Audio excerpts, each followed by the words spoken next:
Monsoon के बाद के समय में थोड़ा सा तेज़ी से फैलती है, इसका ट्रांसमिशन तेज़ होता है, तो इसकी अचानक इसका एपिडेमिक रूप में आती है। अदरवाइज ये एक सिंपल वायरल इलनेस ही है, जिसमें हाँ कॉम्प्लिकेशन के रिस्क थोड़ा सा ज़्यादा रहता है अन्य बीमारी के मुकाबले। देखिए, मच्छरों से फैलने वाली अनेकों बीमारियों से हमारा समाज आज भी जूझ रहा है। डेंगू हो गई, मलेरिया हो गया, चिकनगुनिया हो गया, या अन्य वायरल इनकाफ्लाइटिस सिंड्रोम जिन्हें हम कहते हैं, ये सब अधिकांश बीमारियां मच्छरों से फैलती हैं। तो डेंगू का वायरस थोड़ा सा अलग है कि साफ पानी में और घरों के अंदर पनपता है, घरों के अंदर या आसपास अर्बन ड्वेलिंग जिन्हें कहते हैं वहाँ पर। तो विशेषकर डेंगू को पनपने से रोकने के लिए तो हमें इसका मच्छर का ब्रीडिंग रोकनी पड़ेगी। उसके लिए अपने घरों की छतों पर जो खाली पड़े बर्तन हैं, कोई टूटे गमले हैं, डिब्बे, टीन के डिब्बे, इस तरह की चीज़ों में, या घर की छत पे कहीं कहीं छोटा मोटा पानी भर गया, उनमें ये मच्छर पनप सकता है। घर के आसपास कहीं छोटा मोटा गड्ढा हो रहा है, कहीं पानी रुक रहा है, ऐसी जगहों पे ये मच्छर पनपते हैं। तो सबसे पहले तो हम अपने घर की छत पे और घर के आसपास के एरिया में सावधानी रखें कि कहीं भी पानी ना पनपने पानी रुकने ना पाए, जिसके कारण ये उसमें साफ़ पानी में मच्छर पनपे, गंदे पानी में नहीं पनपता। और साथ ही साथ अगर हम वैसे भी वाटर लॉगिंग को अपने आसपास के क्षेत्र में, अपने शहर में, अपनी गली में रोकने की कोशिश करेंगे, तो डेंगू के साथ साथ हम बहुत सारी अन्य बीमारियों से भी साथ के साथ बच सकते हैं। देखिए, एक तो हो गया मच्छर को पनपने रोकना, दूसरा हो गया अर्ली आइडेंटिफिकेशन। हम जल्दी समझ सकें कि डेंगू के लक्षण हो सकते हैं। एक तो हमें किसी भी वायरल बुखार में, किसी भी बुखार में सावधानी जो बरतनी चाहिए डॉक्टर को दिखाने से पहले भी, कि रेस्ट करें, पानी ज़्यादा लेते रहें, तरल पदार्थ ज़्यादा लेते रहें, गुनगुने तरल पदार्थ लें, कोई भी चीज़ें ऐसी ठंडी खट्टी चीज़ें ज़्यादा इसका सेवन ना करें, ज़्यादा हार्ड खाना ना खाएं, और रेस्ट अधिक से अधिक करें। तो वायरल इलनेस में अधिकांश में रेस्ट ही मुख्य इलाज है। तो रेस्ट करें, बिना डॉक्टर की सलाह के दवाइयाँ ना खाएं, बुखार के लिए केवल पैरासीटामोल लें, अन्य दवाइयाँ, मेडिकेशन, एंटीबायोटिक स्वयं से ना करें। तो ये डेंगू की बीमारी हमें 3-4 लक्षणों के साथ मिलती है। एक तो अनडिफरेंशिएटेड डेंगू फीवर कहते हैं, जिसमें सामान्य किसी भी बुखार की तरह बुखार आता है, बस इसमें हाथ पैरों में, शरीर में दर्द अन्य बुखार के मुकाबले थोड़ा सा ज़्यादा होता है। आंखों में दर्द हो सकता है, शरीर में टूटन बहुत ज़्यादा होती है। इसकी कमजोरी अधिकांश तौर पे देखा गया लोगों में ज़्यादा दिनों तक चलती है। हाँ, ब्रेक बोन फीवर भी इसे कहते हैं, कि इसमें बहुत ज़्यादा दर्द होता है, जैसे हड्डी टूटने जैसा दर्द, इस तरह का दर्द कभी कोई रोगी को महसूस होता है।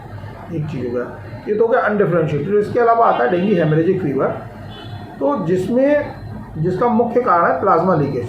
डेंगू के वायरस के इन्फेक्शन के बाद हमारी कैपिलरीज में से जो खून की छोटी नलियाँ हैं, उनमें से प्लाज्मा लीक होने लगता है, जिसकी वजह से खून गाढ़ा पड़ना या हेमाटोक्रिट बढ़ना ही होता है, और अधिकांश समस्याएं फिर उससे प्रारंभ होती हैं।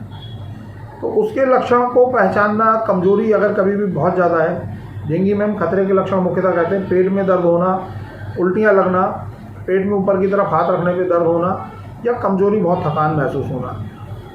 कभी कभी कुछ लोगों को ऐसा होता है कि बाथरूम तक जाने के लिए किसी की सपोर्ट की आवश्यकता पड़ रही है। तो अगर ऐसे लक्षण हैं तो तुरंत डॉक्टर को दिखाना चाहिए, जो भी जांच कराना चाहिए, या आवश्यकता पड़े तो अस्पताल में भर्ती। देखिए, प्लेटलेट गिरते हैं डेंगू में, प्लेटलेट स्वाभाविक रूप से गिरते हैं, और साथ साथ उसमें हेमाटोक्रिट बढ़ता है। तो जो अधिकांश कॉम्प्लिकेशन होते हैं वो हेमाटोक्रिट बढ़ने से, प्लाज्मा लीकेज के कारण होते हैं, ना कि प्लेटलेट गिरने के कारण। लेकिन सामान्य तौर पर जनता ये महसूस करती है कि प्लेटलेट गिरने से परेशानी हो गई।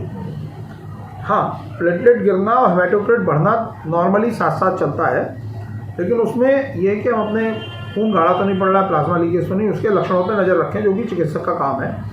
तो अगर ऐसी चीज़ हो रही, प्लेटलेट हमें तेज़ी से गिर रही हैं, तो हम डॉक्टर के लगातार संपर्क में रहें। लेकिन केवल प्लेटलेट गिरने से एकदम पैनिक ना हो जाए, एकदम परेशान ना हो जाए। आपके चिकित्सक आपको सही सलाह देंगे कि किस स्टेज पे क्या आपको ट्रीटमेंट करना है। जितना ट्रीटमेंट हो उसका आवश्यकता अनुसार करें। अनावश्यक पैनिक होना, परेशान होना, इस सब चीज़ों से बचें। प्रिकॉशंस तो सेम है। डेंगू का जो स्पेशल फीचर है कि जिस मरीज़ को डेंगू हो गया उसको भी मच्छर काटने से बचाना है, क्योंकि दूसरे लोगों को, जो इन्फेक्टेड ह्यूमन्स हैं, जिन लोगों को डेंगू फीवर हो गया है, जिस समय फीवर आ रहा है उस समय उनको काटने से मच्छर फिर दूसरे लोगों में फैलाता है, परिवार में भी। तो जो आदमी अगर अपने परिवार के अन्य सदस्यों को बचाना चाहता तो उसको सबसे पहला काम ही करना है, जिसको डेंगू है वो पूरी आस्तीन के कपड़े पहन के या चादर ओढ़ के रहे, मच्छर के काटने से पूरी तरह बचे। तो जब उन्हीं को काटेंगे तभी दूसरों में फैलेगा। और बाकी सब लोग भी प्रिकॉशन रखें कि उनको मच्छर ना काटना है। मेन प्रिकॉशंस तो यही है। बाकी अपनी अच्छी लाइफस्टाइल अपनाएं, जल्दी सो जाएं, जल्दी उठें, पानी ज़्यादा पिएं, पौष्टिक भोजन करें, बहुत हैवी खाने से, बहुत ऑयली खाने से इन दिनों बचें, तरल पदार्थों का सेवन अच्छे रूप से करें।